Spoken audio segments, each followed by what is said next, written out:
Tillet est un adorable petit toutou qui a visiblement quelques soucis avec les uniformes. Et cela donne parfois lieu à des scènes très amusantes. Un accueil inattendu. Sur la vidéo que vous pouvez découvrir ci-dessous, on peut voir une voiture approcher et Tillet ose mettre à courir. La porte du véhicule s'ouvre et un homme, en vêtements de l'armée, en sort.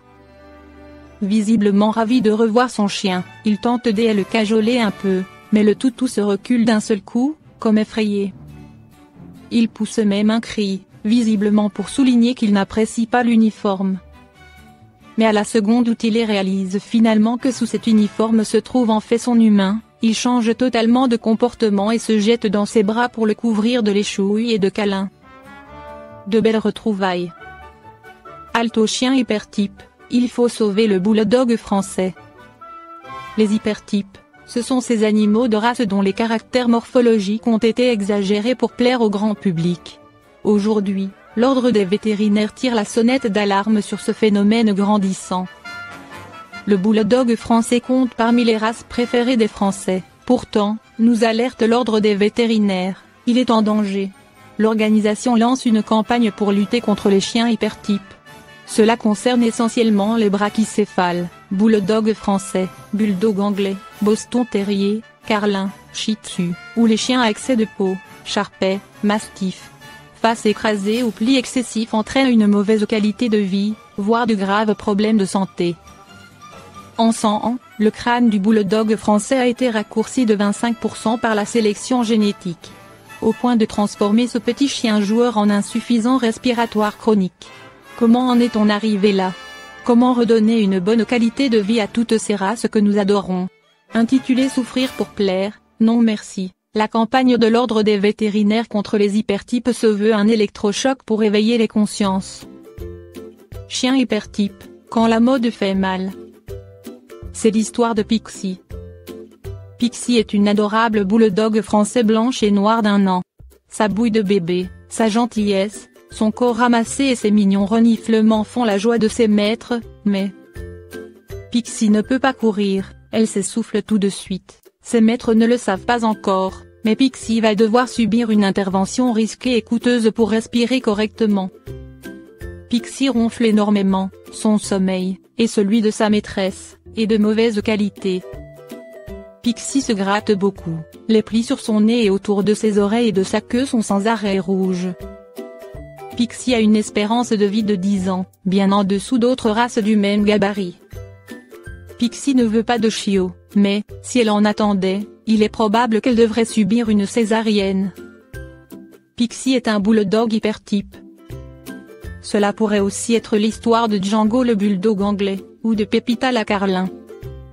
L'engouement du public pour ces races à face plate a poussé les éleveurs à produire toujours plus d'animaux, au nez toujours plus écrasé, sans se soucier des conséquences sur leur bien-être ou même leur santé.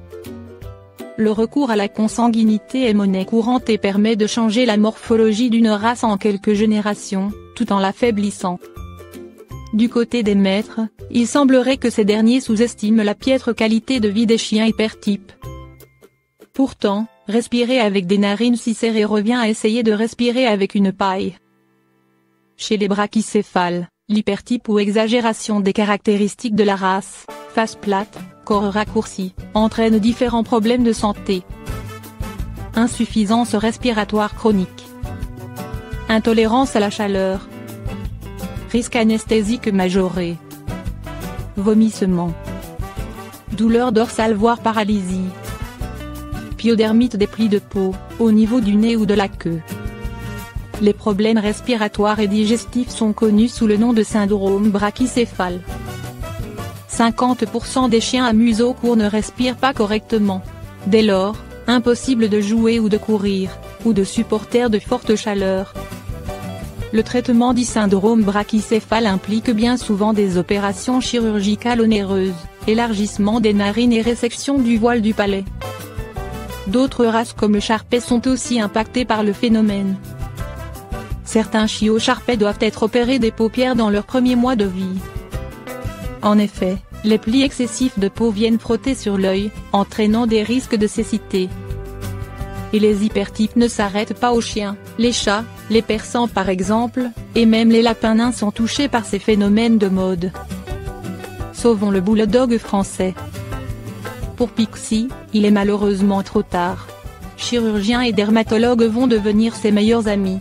Mais il est temps de faire bouger les lignes pour toutes les petites Pixies à venir.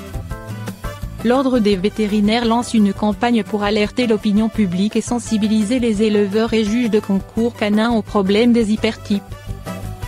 Son titre, Souffrir pour plaire, non merci. Car, cessons de nous voiler la face, un chien qui ne peut pas courir, ce n'est pas normal. Un chien qui suffoque par 30 degrés C, ce n'est pas anodin. Un chien dont la queue est tellement tire-bouchonnée qu'elle s'infecte tout le temps, ce n'est pas une vie. Les hypertypes souffrent pour nous plaire et il est temps de dire stop.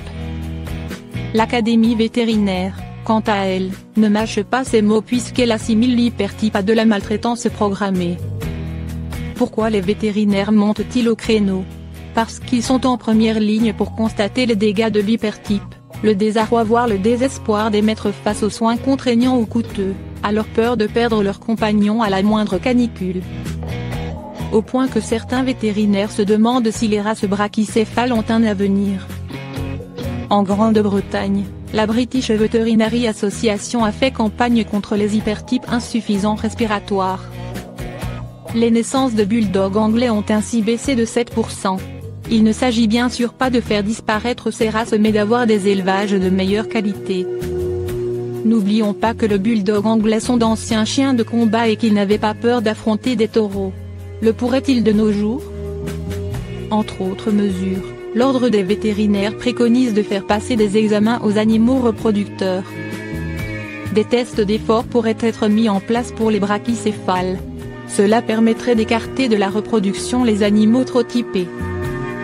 De même, les chiens hypertypes ne devraient plus être récompensés lors de concours canins ou servir de support pour des spots publicitaires.